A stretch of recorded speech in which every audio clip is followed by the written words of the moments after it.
नमस्कार। झारखंड लाइव में आपका स्वागत है। आज बात होगी मध्य प्रदेश बीजेपी की इनसाइड स्टोरी। इनसाइड स्टोरी का मतलब ये हुआ कि आखिर कौन सी मजबूरी है या क्या रणनीति है बीजेपी की, उसके पीछे इनसाइड स्टोरी क्या है कि बीजेपी को अपने कई मंत्रियों को और सांसदों को विधानसभा के चुनाव में उतारना पड़ा। कांग्रेस इसको मान रही है कि बीजेपी के पास कोई अच्छा कैंडिडेट नहीं है, शिवराज सिंह पर भरोसा नहीं है उनको, इसलिए वो लिहाजा उसको जीत मान रहे हैं और बीजेपी की हार मान रहे हैं। लेकिन चुनाव के गणित में जीत और हार का फैसला तभी होता है जब रिजल्ट आता है। इसके पहले सारी चीजें हम लोग कयास लगाते हैं, उसकी साइड स्टोरी बताते हैं दर्शकों को, लेकिन अंतिम फैसला तो जनता का होता है। जब चुनाव होंगे तब रिजल्ट आएगा। हमारे साथ इस समय हमारे सहयोगी रहे और कई चैनलों में आज तक से लेकर के सारा तमाम चैनलों में ईटीवी हैदराबाद में उनको साथ में काम किए हैं। मनोज कुमार हमारे साथ में हैं, वरिष्ठ पत्रकार हो चुके हैं और आपका स्वागत है मनोज। हम लोग एक जानना चाहेंगे इनसाइड स्टोरी कि पहले तो आप ये बताइए कि जो बीजेपी ने जो दूसरी सूची जारी की है उसके पीछे आपको क्या लगती है, ये मजबूरी है या रणनीति है? जी देखिए, जैसा कि कल प्रधानमंत्री मोदी जी ने बताया था कि 2 दशक से वहां पर भाजपा की सरकार है और अलग अलग मुख्यमंत्री भले रहे लेकिन 2 दशक से है भी वहां पर। तो मध्य प्रदेश में एक एंटी इनकम्बेंसी वहां पर बहुत ज्यादा दिखाई दे रही है और पिछले चुनाव नतीजे जो आए थे उनको भी देखें तो इससे साफ पता चलता था कि हाँ, वहां के लोग जो है वो अब भाजपा की प्रदेश सरकार से उब चुके हैं और उन्होंने कांग्रेस को सबसे बड़ी पार्टी के रूप में बनाया था। बाद में सिंधिया फैक्टर आया और वहां पर फिर भाजपा दोबारा से सरकार बना ले गई और कांग्रेस सरकार का पतन हो गया। लेकिन मुझे लगता है ऐसा कि भाजपा इस बार भी बहुत कंफर्टेबल स्थिति में वहां पर नहीं है और इसीलिए उसे अपने जो केंद्रीय मंत्री हैं और जो सांसद हैं उनको भी मैदान में उतारना पड़ा है और वो प्रदेश के अपने नेताओं को जाहिर सी बात है कि उनका टिकट काटकर इन लोगों को मौका दे रही है। लेकिन मनोज ये बताइए, मुझे तो जो समझ में आ रहा है कि जो आदमी केंद्र की राजनीति करता है और जो राज्य की राजनीति करता है, दोनों की राजनीति का स्तर बिल्कुल अलग होता है और जनता से जुड़ाव भी उसी तरीके से होता है। केंद्र की जो राजनीति में चले जाते हैं नेता स्टेट से, वो बड़े नेता हो जाते हैं और उनका कैनवास बड़ा हो जाता है। वो स्थानीय विधायक या स्थानीय राजनीति में लगभग दिलचस्पी लेना छोड़ देते हैं, सिवाय अपने एक लोकसभा क्षेत्र में। लेकिन इसका दूसरा पहलू ये भी है कि वो अपने क्षेत्र में क्योंकि एक पावरफुल मिनिस्टर बन जाते हैं, उनकी एक पहचान बन जाती है राष्ट्रीय स्तर पर, तो स्थानीय स्तर पर तो होता ही है, आसपास के जो विधानसभा क्षेत्र है उस पर भी काफी असर पड़ता है, ऐसा भी माना जा रहा है। और मुझे लगता है कि बीजेपी की, देखिए कांग्रेस कुछ भी कहे, रणनीति तो हर पॉलिटिकल पार्टी की अपनी रणनीति होती है, इसमें दो राय नहीं। जब तक वो रणनीति फेल ना कर जाए तब तक वो रणनीति मानी जाएगी। ये अलग बात है कि बीजेपी लगातार अपने एक ही मुद्दे पर लगी रहती है, चुनावी मोड में रहती है। आपको याद होगा कि कर्नाटक के चुनाव में जय बजरंगबली का नारा आया था, वो एक तरह से फ्लॉप साबित हुआ। प्रधानमंत्री ने खुद नारा लगाया था, ऐसा लगा था चुनाव के अंतिम समय में जब अंतिम मुकाम था तो जय बजरंगबली के नारे से लग रहा था कि कुछ बदलाव आएगा, लेकिन ऐसा कुछ दिखा नहीं। इसके बावजूद भी बीजेपी इस बार फिर वो जो सनातन धर्म का मुद्दा है, तमाम चीजों को लेकर आ रही है। सबसे चौंकाने वाला बात मनोज ये है कि नरेंद्र तोमर, ये भी एक मुख्यमंत्री कैंडिडेट है, कैलाश विजयवर्गीय ये भी एक कैंडिडेट है, छगन पुलिस ये भी पुराने पॉलिटिशियन है, मध्य प्रदेश में काफी अच्छा उनका ये रहा है। जी बिल्कुल। तो इसके अलावा और भी हैं, जैसे वो जो बीजेपी के अभी प्रेसिडेंट जो थे स्टेट यूनिट के बीडी शर्मा, तो क्या माना जाए कि पुराने नेतृत्व जो था स्टेट का वो एक तरह से खत्म हो चुका है। अब जो बीजेपी दांव लगाएगी, जो जीतेंगे मान लिया, तो नया मुख्यमंत्री बनेगा, इन्हीं 4, 5, 6, 7 जो बड़े नेता हैं उनमें से बन सकता है। निश्चित रूप से ऐसा ही लग रहा है, वरना इन लोगों को मौका देने जाने की कोई और बड़ी वजह तो नहीं दिखती। दरअसल शिवराज सिंह चौहान वहां पर बहुत लंबे समय से मुख्यमंत्री बने हुए हैं और जो नाराजगी लोगों की होगी तो वो भी उन्हीं को लेकर होगी। उनके इतने लंबे समय तक मुख्यमंत्री बने रहने के बावजूद मध्य प्रदेश बहुत विकास हासिल नहीं कर पाया है, जबकि दूसरे राज्य मध्य प्रदेश की तुलना में ज्यादा विकास कर पाए।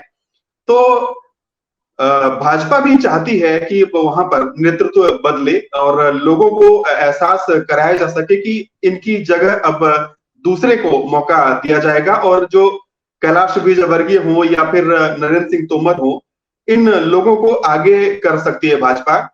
इन्हें आगे करने की एक बड़ी वजह मुझे ये भी लग रही है कि ये लोग केंद्र की राजनीति करते हैं और इसका सीधा मतलब ये भी है कि ये मोदी जी के नाम का सीधे सीधे इस्तेमाल करेंगे। यानी मोदी जी का काम अगर आप देखें तो उसके प्रति ज्यादा नाराजगी अभी नहीं दिखती है।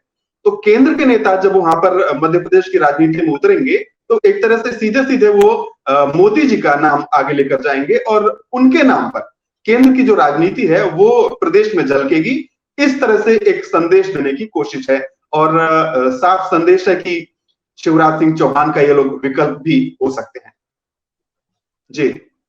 लेकिन मनोज, मुझे ये समझ में नहीं आया कि अगर ये मोदी जी के नाम की राजनीति मान के स्टेट में ले जाने की बात है, क्योंकि शिवराज सिंह चौहान से लोग उग गए हैं, चली एंटी इनकम्बेंसी है, तो ये रणनीति पहले क्यों नहीं बनाई गई? एंड चुनाव के वक्त में उससे वहां के लोकल कार्यकर्ता में भी काफी जो खबरें आ रही है सोशल मीडिया में, जो देख रहा हूँ कई जगह लोगों ने इस्तीफा दे दिया है, क्योंकि आप इसका नाम काट कर देंगे, आप लंबे समय से क्षेत्र में काम करते हैं और एंड वक्त तो मालूम होता है कि आपका जो केंद्रीय नेतृत्व है ऊपर से किसी को थोप दिया है, तो ये जो नेता है एक तरह से थोपे हुए कैंडिडेट माने जाएंगे।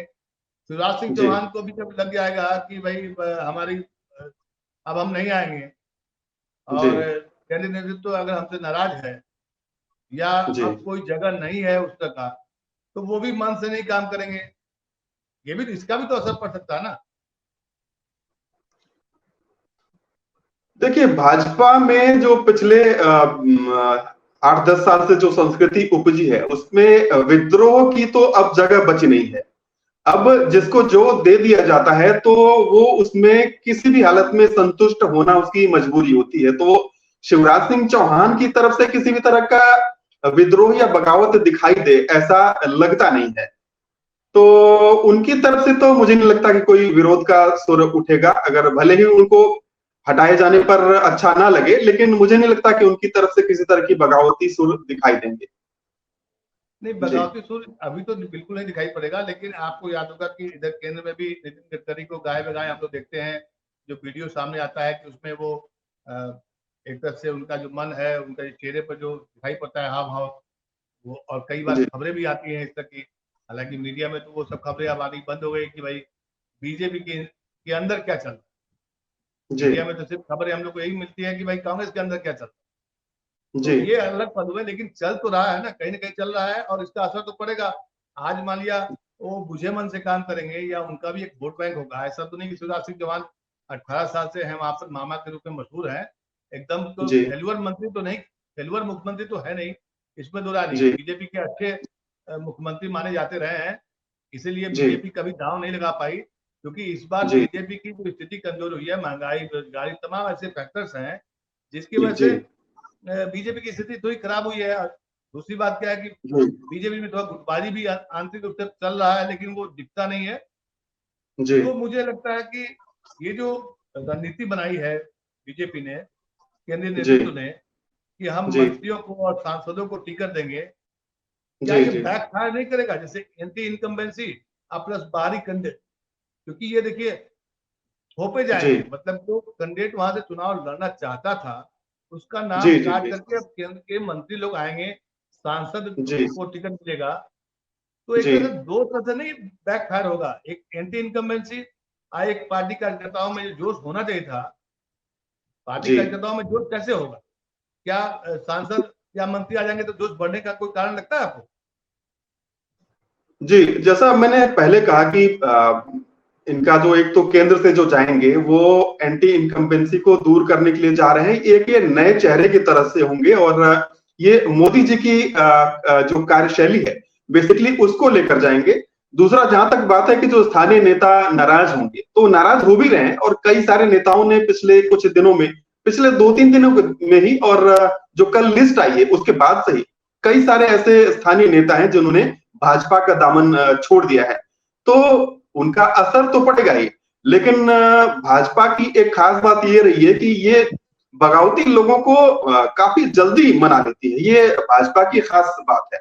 दूसरा ये भी है कि जिस तरह का राजनीतिक माहौल है, उसमें इन लोगों के पास में बहुत ज्यादा विकल्प नहीं है, तो ये अभी बहुत ज्यादा बगावत दिखा नहीं पाएंगे। अभी वहां पर 50-50 की सिचुएशन बनी हुई है भाजपा और कांग्रेस के बीच में। कांग्रेस बहुत ज्यादा मजबूत नहीं दिखाई दे रही है, और ना ही भाजपा बहुत कमजोर दिखाई दे रही है। तो ये लोग टिकट नहीं मिला इस वजह से नाराज तो हैं, लेकिन कितनी हद तक ये बगावत करेंगे ये अभी कहा नहीं जा सकता। तो मुझे ऐसा लग रहा है कि अभी भाजपा इसकी भरपाई कर सकती है। वो इन जो नरेंद्र सिंह तोमर हो, प्रहलाद पटेल हो, कैलाश विजयवर्गीय हो, इन लोगों का जो कद है वो काफी बड़ा है। वो सिर्फ मध्य प्रदेश में ही नहीं, पूरे देश की राजनीति में बड़ा है।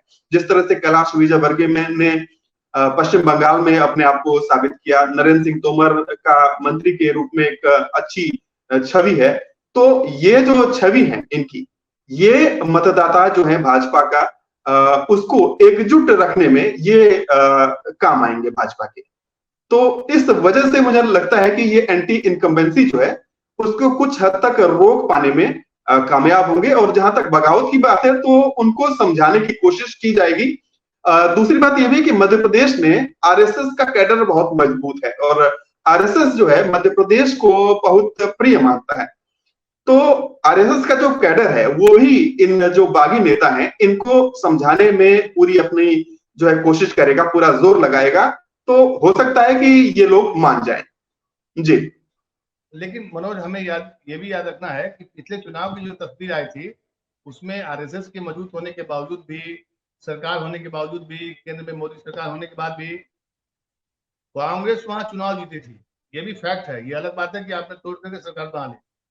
मतलब पिछले अगर 5 साल पहले देखें तो 5 साल से स्थितियों में सुधार नहीं होकर के बल्कि और गिरी है। संगठन और कमजोर हुआ है, संगठन में बिखराव आया है। एंटी इनकम्बेंसी पिछले बार जो था ये इस बार ज्यादा है। और कांग्रेस के लोग इसलिए खुश हैं क्योंकि उनका जो अपोजिट पार्टी है वो तबाह है। लेकिन बीजेपी की जो इनसाइड स्टोरी मुझे जो पता चला है और जो मैं मानता हूं कि बीजेपी नई तरह की राजनीति हमेशा प्रयोग करती रही है और प्रयोग धर्मी राजनीति में विश्वास करती है।